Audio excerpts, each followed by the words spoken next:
Good afternoon बच्चों। आज हम लोग नए टॉपिक पे बात करते हैं।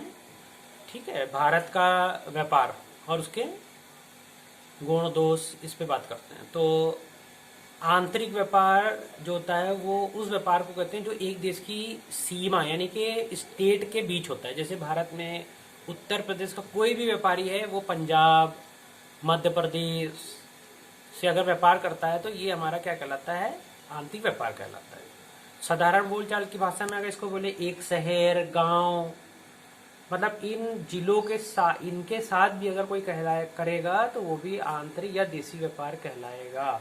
ये आपके दो टाइप के होते हैं, एक होता है आंतरिक व्यापार और दूसरा होता है अंतर्राष्ट्रीय व्यापार। आंतरिक व्यापार में हम लोग तीन चीजें टॉपिक पे बात करते हैं। स्थानीय व्यापार, स्थानीय व्यापार जब किसी लोकल लेवल पे किया जाता है, यानी कि उसको स्थानीय व्यापार ये गांव, शहर, जिला, ये सब हमारे जैसे मान लीजिए डबल रोटी है, आइसक्रीम है, बर्फ है, ये सब।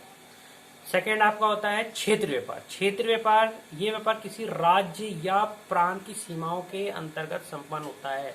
जैसे उत्तर प्रदेश राज्य का क्या है, व्यापारी है वो लखनऊ, इलाहाबाद, या अब ये प्रयागराज हो गया है, वाराणसी है, गाजियाबाद है, ये इन शहरों के बीच जो भी व्यापार होता है वो क्षेत्रीय व्यापार कहलाता है।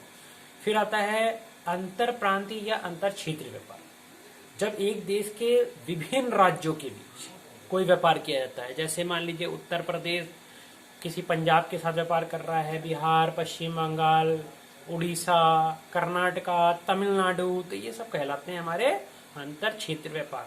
फिर आता है आपका सेकंड विदेशी व्यापार।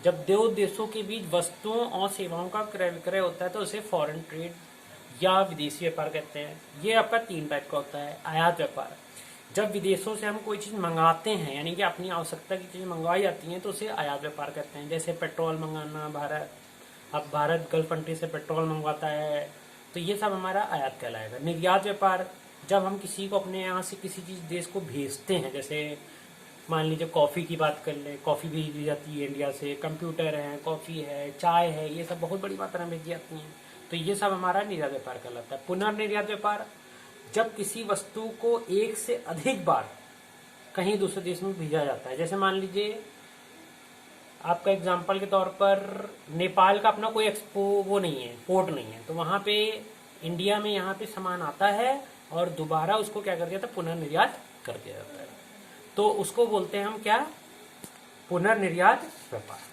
अब आता है आपका भारत के आंतरिक देशी व्यापार की समस्याएं, कठिनाई क्या हैं। तो देखिए भारत में अंतर्राष्ट्रीय व्यापार की कई समस्याएं हैं जिसको समझना बहुत जरूरी है। पहला तो यातायात साधनों की कमी है, भाड़े की एक तो इतनी ऊंची दरें हैं जिसकी हम कल्पना भी नहीं कर सकते, तो ये सबसे बड़ी समस्या है। फिर थर्ड है आपका प्रमापीकरण, यानी कि यहाँ पे कोई स्टैंडर्डाइजेशन नहीं है। फोर्थ है हमारे पास संसाधनों की बहुत कमी है। फिर आपका नेक्स्ट पॉइंट है मूल व बाजार संबंधी सूचनाओं का अभाव इतना है कि हमें उसके बारे में सही जानकारी नहीं मिल पाती है। गोदामों का बहुत अभाव है, हमारे गोदाम अगर हो तो हमारा ये व्यापार वगैरह बहुत बढ़िया चले। फिर सरकारी उपेक्षा होती रहती है। सरकारी उपेक्षा का मतलब ये हो गया कि सरकार ध्यान तो देती है लेकिन उसमें कुछ लोग ऐसे हैं जो सरकार को मतलब उतना सपोर्ट नहीं करते हैं, तो सरकार की उपेक्षा लोग करते हैं, तो ये चीज़ें बहुत गलत है। फिर आता है अनिवार्य बिक्री, कंपलसरी सेल होनी चाहिए। सरकार खरीद करती है लेकिन लोग नहीं ले जाते हैं, तो सरकारी खरीद, तो सरकार को भी खरीद करनी चाहिए, तो ये सारी प्रॉब्लम्स हैं। तो प्रॉब्लम्स हमारे सामने कई आती हैं। फिर नेक्स्ट है आपका सरकारी प्रतिबंध बहुत ज़्यादा है। इंडिया में यही कमी है कि सरकारी प्रतिबंध बहुत ज़्यादा है। विनिमय प्रणाली का प्रचलन आज भी है। अत्यधिक निर्धनता यानी कि गरीबी बहुत ज़्यादा है, तो इसको हमें दूर करना है।